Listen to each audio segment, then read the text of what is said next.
नमस्कार, one India Hindi में आपका स्वागत है। मैं हूं राहुल पांडे। उत्तर प्रदेश में ताबड़तोड़ चुनावी रैलियों के बीच जानलेवा कोरोना वायरस के ओमिक्रॉन वेरिएंट की एंट्री हो गई है। यूपी के गाजियाबाद में 2 मरीजों की पुष्टि हुई है, जिसके बाद से देश में ओमिक्रॉन के मरीजों की संख्या बढ़कर 113 पहुंच गई है। बताया जा रहा है कि इसके संक्रमण की रफ्तार डेल्टा की तुलना में कई गुना ज्यादा है। गाजियाबाद में बुजुर्ग दंपति में ओमिक्रॉन की पुष्टि हुई है। 3 दिसंबर को मुंबई से जयपुर होते हुए ये दंपति कार से गाजियाबाद लौटा था। खांसी की शिकायत के बाद निजी लैब में जांच कराई गई। जांच में कोरोना की पुष्टि हुई और बाद में जीनोम सीक्वेंसिंग में कोरोना के ओमिक्रॉन स्वरूप की पुष्टि हुई। फिलहाल दोनों स्वस्थ हैं। इनके संपर्क में आए 3 दर्जन से ज्यादा लोगों की जांच की जा रही है। इंडिया में 2 दिसंबर को ओमिक्रॉन की एंट्री हुई थी।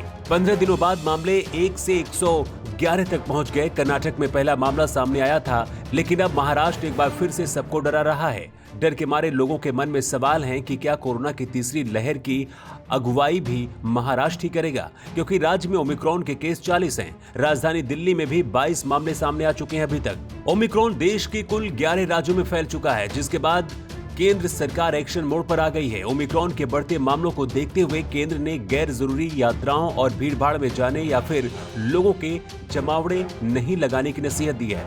यहां तक कि नए साल का जश्न मनाने में भी कोताही बरतने की अपील की है। ओमिक्रॉन वेरिएंट पूरे यूरोप और दुनिया के ज्यादातर हिस्सों में बहुत तेजी से फैल रहा है। दुनिया के 91 देशों में ओमिक्रॉन पहुंच चुका है, तो यूरोप के 47 देशों में से 31 देश इसकी चपेट में आ चुके हैं और सबसे ज्यादा असर ब्रिटेन में है।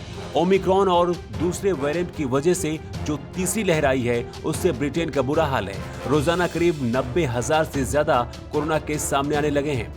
भारत का स्वास्थ्य मंत्रालय भी WHO के हवाले से दावा कर रहा है कि ओमिक्रॉन उस रफ्तार से फैल रहा है जैसा किसी दूसरे वेरिएंट में नहीं देखा गया। नीति आयोग के सदस्य डॉक्टर वीके पॉल के मुताबिक यूरोप में 80% टीकाकरण होने के बावजूद भी कोरोना के केस तेजी से बढ़ रहे हैं। फिलहाल इस खबर में इतना ही। ज्यादा अपडेट्स के लिए आप बने रहिए वन इंडिया हिंदी के साथ।